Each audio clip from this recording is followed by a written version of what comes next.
Welcome, everyone. Kevin and I are ready to go another Financial 15. We're talking stagflation today. What is it? Where did the term come from? Is it possible it'll happen again today? Lots of good questions. We'll get into all of it.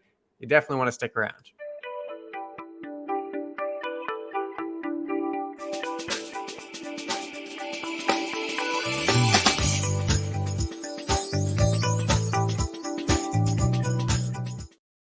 Yes, one topic that hasn't been used for a while is stagflation, but all of a sudden the inflation numbers start to increase and we see a ton of this going forward. So we want to talk about it today. But first, if you want to find this or any other thing that we've done, please go to our YouTube channel and subscribe. We have lots of great content on there. You'll love seeing it, or like us on Facebook, or if you can, especially check out our website at beckerorr.com. Plenty of great content. As I mentioned, not only do we have the videos, we have blogs and a variety of other odds and ends. But today we are talking stagflation. Hasn't been mentioned since probably the early 80s. And today, why is it being mentioned? But first, I think we have to know, what is it, Clint? I mean, why are we talking stagflation today?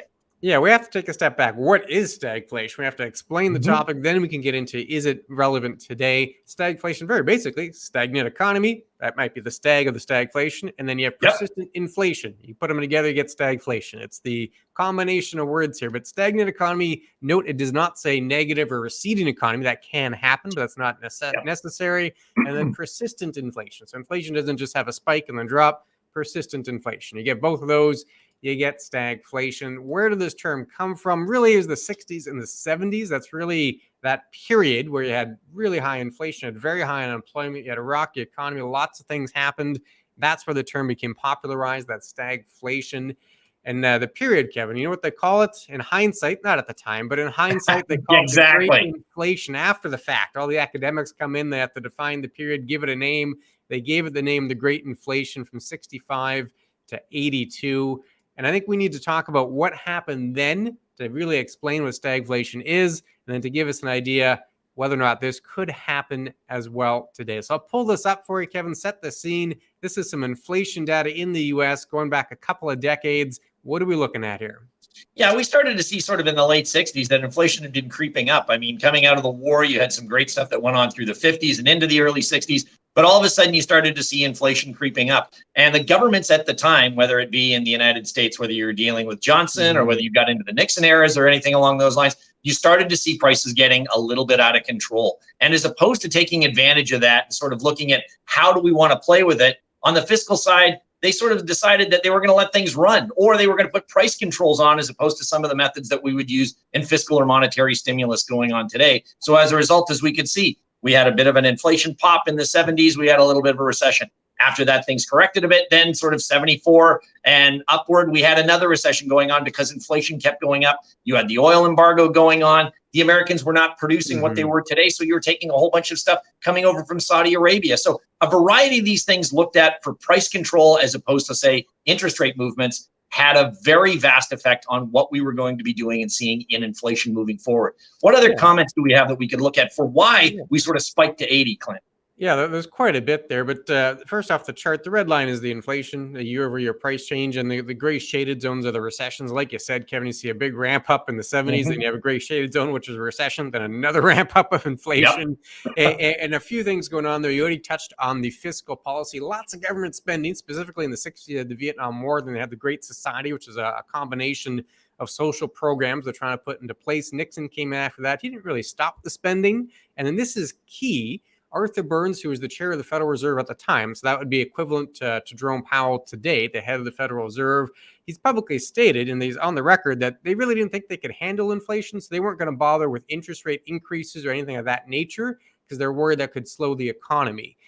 So they try to do it through price controls, which just did not work.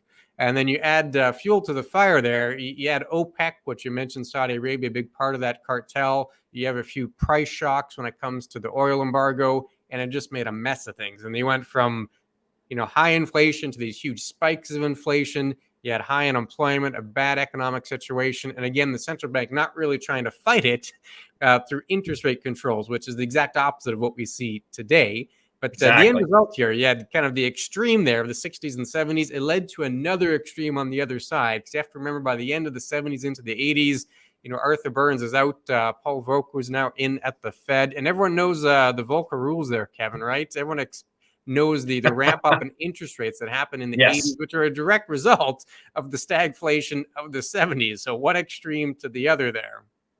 Yeah, exactly. That's exactly what we saw coming in. All of a sudden, we weren't controlling it with price controls anymore. We started to control it with interest rates. So as people might remember from the early 80s, you could get 18, 19% on a Canada savings bond. And that was to counteract what we had with the high 12 to 13 to 15% inflation rate at the time. So even though you had high rates, I mean, your actual overall return wasn't that big based on taking inflation out of that sort of scenario. Another thing that was going on sort of in that late 70s time period also was the high unemployment that was going on. So, I mean, you're dealing with a variety of different issues: high inflation, high unemployment, stagnant growth. All of these things lead to that sort of stagflation period that ran right through to sort of the 82 scenario. I mean, it was part of the reason that Jimmy Carter did not win the election again in 1980, because all this was going on and they were looking for something else to try and change so that you could see, how are we going to bring this stagflation under control?